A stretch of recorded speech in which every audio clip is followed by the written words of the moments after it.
大家好，今日係2024年嘅8月19日啊。咁咧，尋日我直播咧，我又提到英國嘅罪案嘅問題。咁咧，譬如話咧喺倫敦每年咧有91000部手機係被偷。咁啊，91000部手機咧就相當於啦6分鐘啦，就有一部手機係被搶嘅。其實唔係偷係搶啊，就係揸住嗰啲電動滑板車同埋揸住咧啲電動單車，就見你喺行人路度咧睇手機。闖上行人路度，一手就搶咗嚟，咁啊係好多呢啲片，因為而家倫敦咧周圍都 CCTV 噶啦，咁但係坦白講啦，因為嗰啲咁嘅犯人咧都係戴住面具啦，或者係蒙面啦，所以咧你又唔知道佢係咩人嚟噶，即使你有 CCTV， 你都冇辦法知道佢係咩人啦。咁但係當然唔係唔得嘅，而家人面識別係咁厲害，睇眼珠咧理論上可以追蹤到嘅，咁但係睇下個社會願唔願意即係提升個科技嘅問題咧。咁呢個今日可以講下，咁有啲人就話喂，倫敦咁危險，點解你仲要住喺倫敦啊？咁當然每個社會有佢嘅問題啦。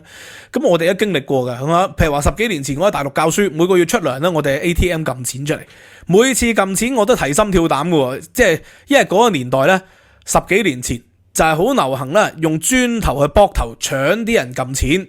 咁你喺街度咧攞即係滑板車搶你手機，你都係俾人偷部手機啫。而且咧，我哋買手機喺 Apple 買手機咧，我哋喺倫敦咧，佢淨有一個被偷保險嘅。只要你俾人偷咗，你係報警，咁報警一般警察唔會處理噶，佢只係俾個報案編號你啫，你就攞個報案編號可以 claim 翻蘋果嘅手機，賠翻部新嘅俾你噶啦。咁所以咧，喺英國佢自然有佢嘅社會問題。咁但係我哋咧經歷過10幾年前咧大陸。即係膊頭黨橫行嘅時候，我哋都喺嗰度教書啦。咁然後香港90年代啊，季炳雄啊、張子強啊、葉繼歡，我哋一樣咁生活咧，係咪？咁所以每個社會都有佢嘅問題嘅，我哋就擁抱佢好嘅一面啦。咁好似喺英國咁啊，小朋友嘅教育嘅壓力有冇咁大啦？所以咧，整體啊喺英國嗰個倫敦自殺率咧係比香港低1倍嘅。如果小童學童自殺率咧比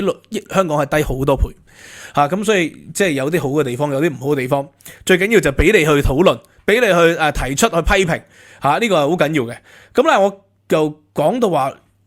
西方咧呢個嘅搶劫就犀利啦，因為咧啲法例對呢個嘅劫匪啊，其實都保障幾多。譬如話佢入去鋪頭度搶劫，即係喺西方咧就有一個叫 No Touch Policy， 就鼓勵嗰啲員工咧 security 就唔好去掂佢，因為你掂佢嘅話咧，喂。佢啊分分鐘索償你喎，分分鐘咧話你對佢造成精神啊、人身安全嘅威脅啊，或者係永久受傷啊，要索償。咁你間公司要賠好巨額，你俾人偷，可能俾人偷幾百蚊美元嘅金額啫，幾百磅嘅嘢。咁但係咧，你係要打官司，個行政成本咧就可能以萬計噶咯，要1萬美元或者英鎊計噶咯。咁所以咧好多公司咧就要求咧 No Touch Policy， 就唔好掂。你明知佢係劫匪，你明知佢係小偷，你就唔好掂佢，你攔截佢就得噶啦。但係如果佢要走咧，你都讓佢走啦。咁所以呢個 No Touch Policy 咧就鼓勵咗咧喺西方咧啲店鋪盜竊係越嚟越多。咁啊呢個係西方人咧對嗰個人權啊嗰個保護咧係高漲嘅意識有關。咁所以就造成咗呢個問題。加上咧有好多嘅美國嘅州份或者英國咁樣啦，就唔能夠輕易有禁蒙面法，涉及到好多宗教問題啊、私隱嘅問題啊。咁英國直頭咧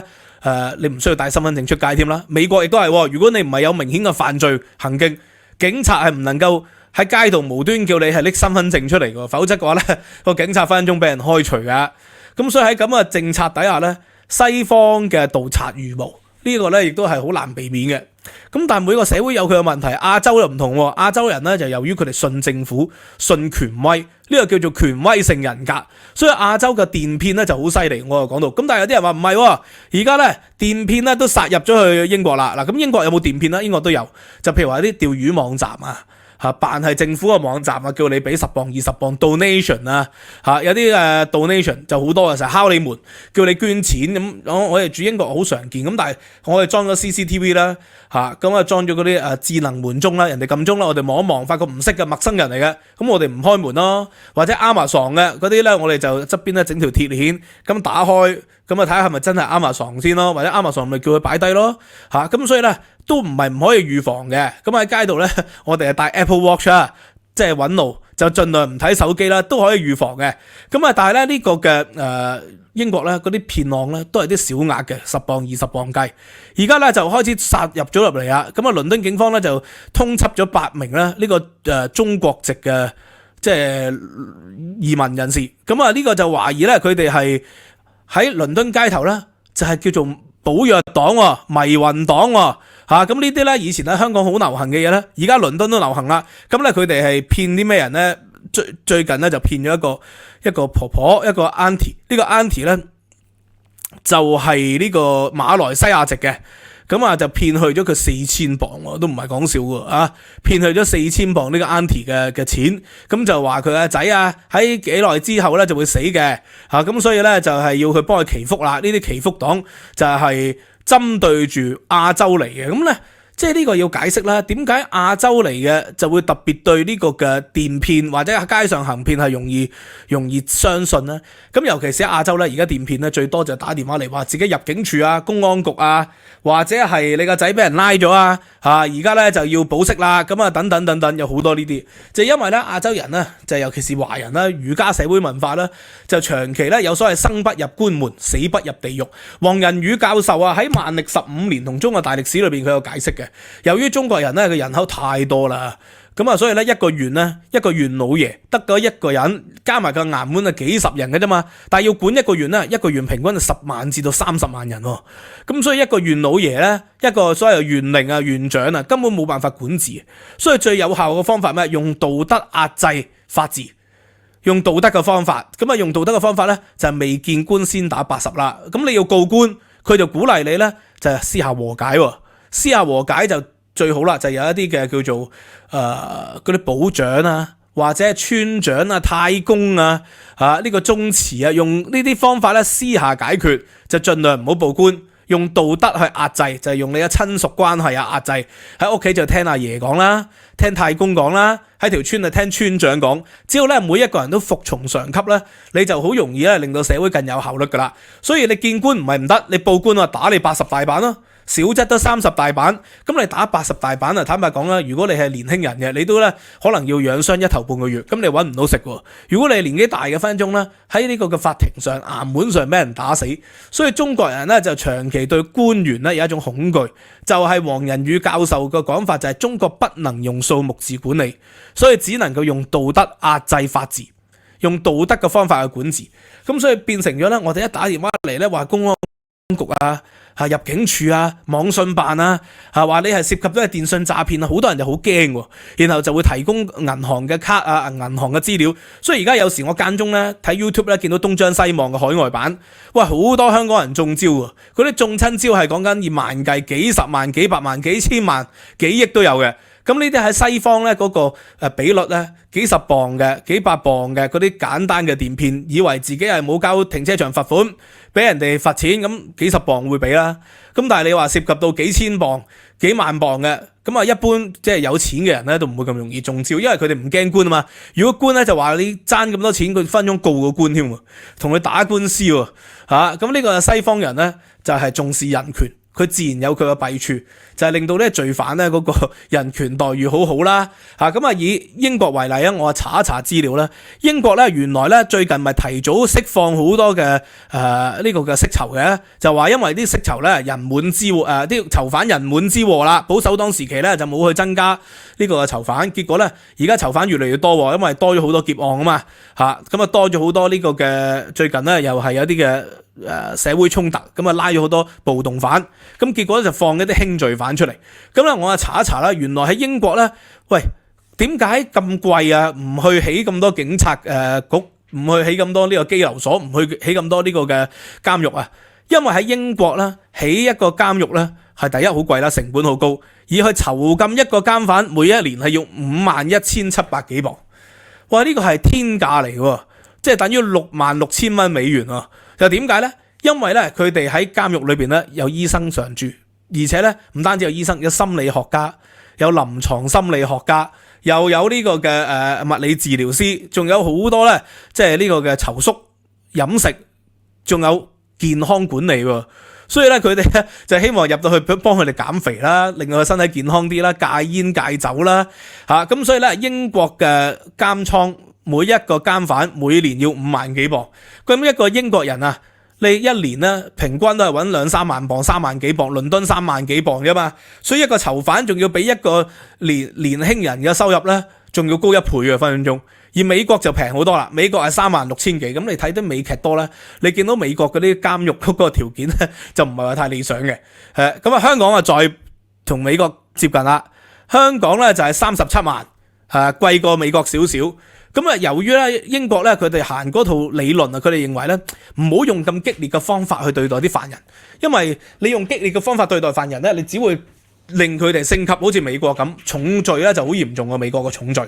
就因為美國嘅警察有槍啦，美國嘅懲罰咧好嚴厲啦，所以咧英國人咧佢就話：我哋用啲溫和啲嘅方法，盡量你去更生啦，而唔好刺激個賊。咁入屋行劫，佢咪行劫咯，起碼唔會傷害你先啦。美國就唔同喎，美國咧因為咧你有 stand your ground 啊嘛，可以入去 shoot and kill 喎，所以咧就係賊咧都會用槍啦，你又用槍，佢又用槍，咁咪變成咗有命案咯。英國嘅命案相對喺美國咧就低好多嘅，同香港咧都唔係話爭好遠嘅啫嚇。咁呢個情況，咁所以英國有啲人係咁講嘅。咁有冇呢個嘅根據咧？再睇翻呢個嘅英國政府嘅資料啦，你係睇到一個統計嗱，因為咧佢可以比較英國同美國嘅，但係比較香港嘅時候複雜咗。喺英國咧，2023年啊，個罪犯咧犯罪率重犯嘅犯罪率係幾高咧？咁啊，根據呢個報告嘅講法咧，大概係25%啦。25% 嘅罪犯咧放咗出去之後會重犯嘅。咁當然啦，呢個係拉到啫。頭先我所講啦，因為英國有禁蒙面法啊嘛，好多拉唔到嘅嚇。咁所以呢個英國係25%，美國啊唔同喎，美國有45%咧係會重犯嘅。呢個幾嚴重係咪啊？嚇，美國有45%係重犯嘅。咁啊喺5年內啊。咁啊，而香港咧就21.7%，咁啊早2-3年都係25%，其實香港同英國相近啦，都係20幾個%啦，咁所以咧用輕罪嘅方法咧，即係英國有啲學者就認為左派嘅學者就認為咧用輕罰嘅方法，令到佢哋咧容易啲更生就會好啲，因為咧喺美國有啲所謂嘅左派學者都係有咁嘅睇法嘅。美國咧有好多人權機構啊嘛，咁佢哋點講咧？佢哋就做咗一個詳細嘅計算啊，就係話呢個嘅成本太高啦，喺美國嗰個囚禁監犯，咁啊每年咧係用咗呢個300個 billion 美元咧去囚禁220萬人。美國有220萬人坐監嘅，咁啊佢哋個 theory 就係咩咧？嗱，而家呢個何錦麗咧，如果當選美國總統，因為何錦麗做加州呢個嘅司法系統嘅領導人嘅時期，就係將950美元呢個門檻就係定咗，就係話如果你搶劫唔超過950美元，即係搶一部 iPhone 啦，搶一部 Samsung 啦，或者搶2部平嘅 iPhone， 咁咧基本上咧係唔會落案控告你嘅。最多警告你嘅啫，當你輕罪或者就算落案警告，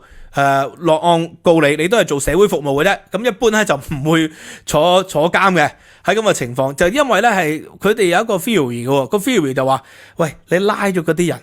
咁佢哋冇人照顧佢屋企咯，咁佢哋嘅仔女又成為咗問題青年，又變成咗社會問題啦。呢個第一，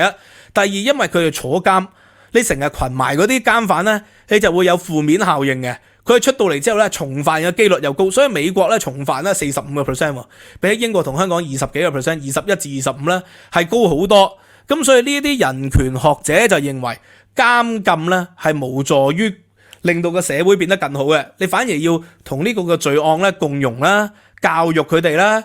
感化佢哋啦，用呢啲方法。咁當然即係佢哋講呢個有兩個層面，第一就係經濟嘅層面，因為你拉佢哋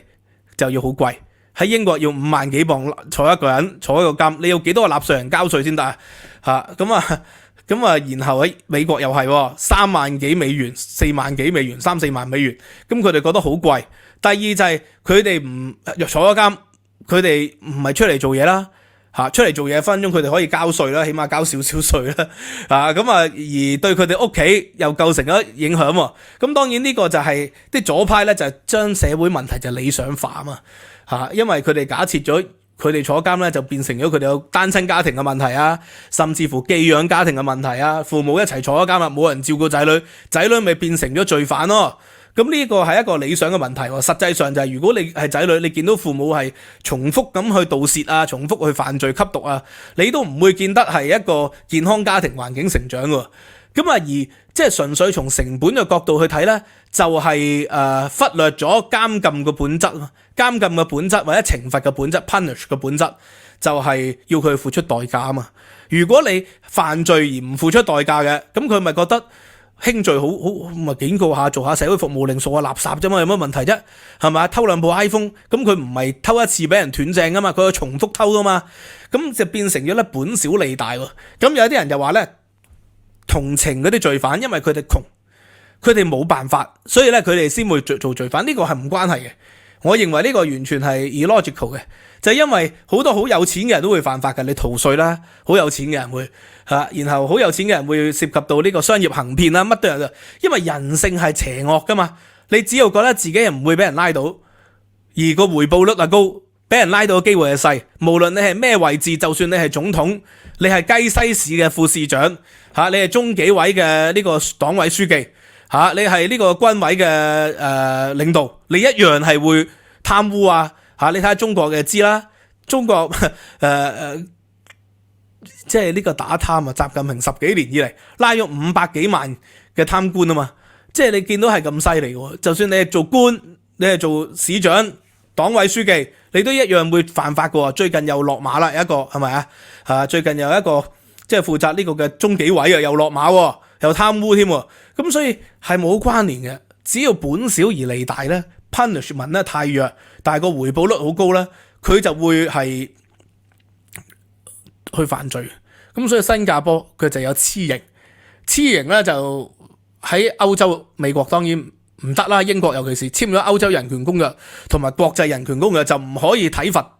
啲罪犯嘅。你喺監獄你叫佢跑步都唔得嘅，因為呢個體罰嚟噶嘛。咁佢哋就會認為新加坡呢個黐刑係唔人道嘅。英國咧1945年前咧仲有黐刑嘅，但係咧二次世界大戰以後咧呢個嘅左傾思維咧就令到呢樣嘢廢除咗，甚至乎以前咧英國流放罪犯因為成本高嘛，咪流放佢去新西蘭咯，流放佢去澳洲咯，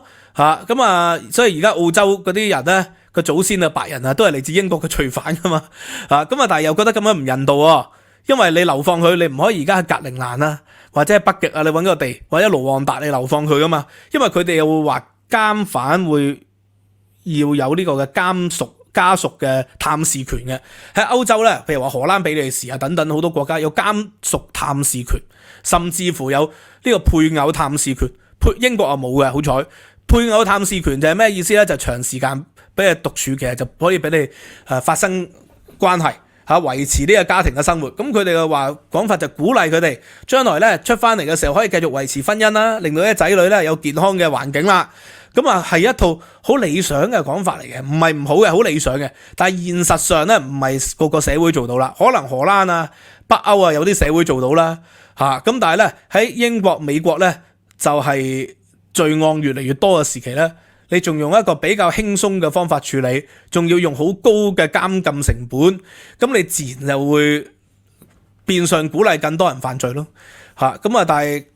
即係呢個都係好可笑嘅。就講翻咧，而家咧香港同埋英國咧就冇咗逃犯引渡，所以變成咗呢個嘅犯罪天堂嘛。結果咧就有一個咧喺中國嚟嘅女人做 Chinese take away 嘅，咁就係俾人哋喺屋企咧發現到有30億英鎊嘅資金收埋咗，主要收埋咗比特幣。佢就喺亞洲從事啦呢個嘅詐騙嘅電信詐騙啊，佢就俾人拉咗，而家判監咧都係判6年啫，30億英鎊300幾億就只係判6年嘅，以洗錢罪。點解咧？就因為咧佢明明咧係報 Chinese take away 噶嘛，一年咧話自己嘅年收入係得5000幾英鎊嘅啫，唔使交英國稅。但係咧個仔女讀私校啦，而咧自己喺英國咧用 cash buy 就買樓，係因為咁樣俾人查，用 cash buy 買樓而冇辦法證明到自己嘅收入來源。咁後來發現佢喺杜拜咧又買豪宅。就因為喺屋企收埋咗30億英鎊嘅收入，而家俾人判咗6年啊！判6年好少嘅啫。咁但係當然啦，即係唔知佢有冇充公呢30億。如果有充公呢30億英鎊咧，對英國財政都有啲幫助。咁但係就可以解釋到點解英國要提早釋放罪犯啦，就因為監禁成本太高啊，所以佢哋覺得係難以維持。如果越拉越多人，將倫敦偷手機嗰啲人拉晒，或者嗰啲即係而家就少咗好多。呢個嘅 pickpocket 歐洲都仲有嘅，法國佢仲好多 pickpocket 嘅，英國就好少噶啦，而家就主要係搶手機，因為 pickpocket 咧，而家啲人大部分咧都唔帶錢喺身嘅嘛，都係用卡，咁所以你 pickpocket 都冇用咯，你偷咗佢啲卡，佢人哋即刻用手機鎖卡，你1蚊都賺唔到啊，所以咧搶手機咧佢哋覺得實際，所以變成如果你喺英國旅遊，我建議你買一隻智能手錶。就係因為智能手錶第一就可以俾錢啦，付費，咁啊唔使拎個電話出嚟，我哋都用智能手錶付費。第二咧就係方便好多啦，咁啊睇路咧都用智能手錶就唔會咁容易俾人搶手機嚇，咁啊所以唔好再問點解，喂英國咁差你啊仲喺英國差你可以俾人講你差嘛？呢個第一，第二就係佢有好嘅一面啦，係咪啊嚇？咁啊仔女教育輕鬆好多。仔女自殺率低好多，我見到香港咧每個星期都有小朋友話跳落嚟咧，我睇到都覺得好心痛。Anyway， 今日講到呢度啦，希望大家學到一啲知識啦。Like、Subscribe、Share， 收費平台 Patreon 咧就有獨家參考資料，有文字檔同埋有呢個嘅中國近代史課堂。啱啱呢個星期就講咗抗日戰爭。OK， 今日講到呢度，拜拜。